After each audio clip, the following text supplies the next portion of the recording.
প্রায় এক যুগ সময় পেরিয়ে দল হিসেবে নির্বাচন কমিশনের নিবন্ধন ফিরে পেল বাংলাদেশ জামায়াতে ইসলামী। রোববার হাইকোর্টের রায় বাতিল করে জামায়াতের নিবন্ধন ফিরিয়ে দেওয়ার পাশাপাশি দলীয় প্রতীক দাঁড়িপাল্লার বিষয়ে সুরাহা করতে নির্বাচন কমিশনকে যথাযথ পদক্ষেপ নেওয়ার নির্দেশ দিয়েছে আপিল বিভাগ। রায়ে সন্তোষ প্রকাশ করে জামায়াতের আইনজীবীরা বলছেন, দাঁড়িপাল্লা প্রতীকের বিষয়টিও নিষ্পত্তি হবে নির্বাচন কমিশনে। তামজিদ সুমনের রিপোর্টে দেখুন বিস্তারিত।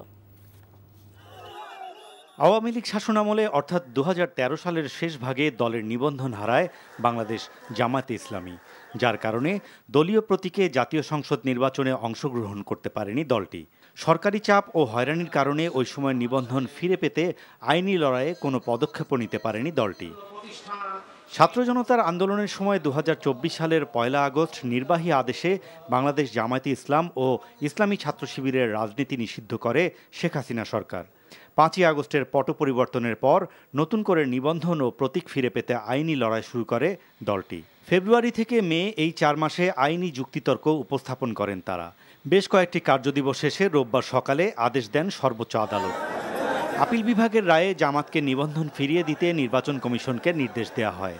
দাঁড়িপাল্লা প্রতীকসহ অন্যান্য বিষয় নিষ্পত্তিতে নির্বাচন কমিশনের উপরেই ছেড়ে দেন সুপ্রিম কোর্ট।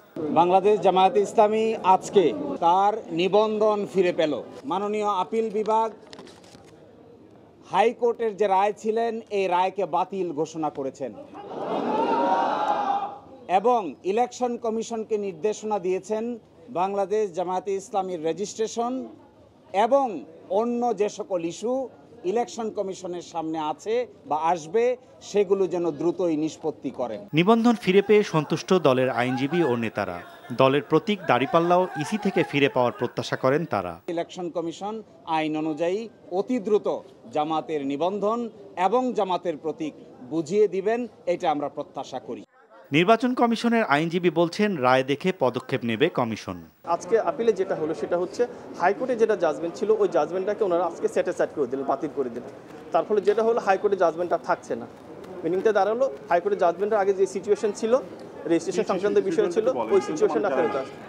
২০০৮ সালে রাজনৈতিক দল হিসেবে নিবন্ধন পায় জামায়াতে ইসলামী। তরিকত ফেডারেশন সহ কয়েকটি সংগঠনের রিটের প্রেক্ষিতে ২০১৩ সালের আগস্টে জামায়াতে ইসলামের নিবন্ধন বাতিল ঘোষণা করে রায় দিয়েছিল হাইকোর্ট। এরপর ২০১৮ সালের ৭ ডিসেম্বর দলটির নিবন্ধন বাতিল করে প্রজ্ঞাপন জারি করে নির্বাচন কমিশন।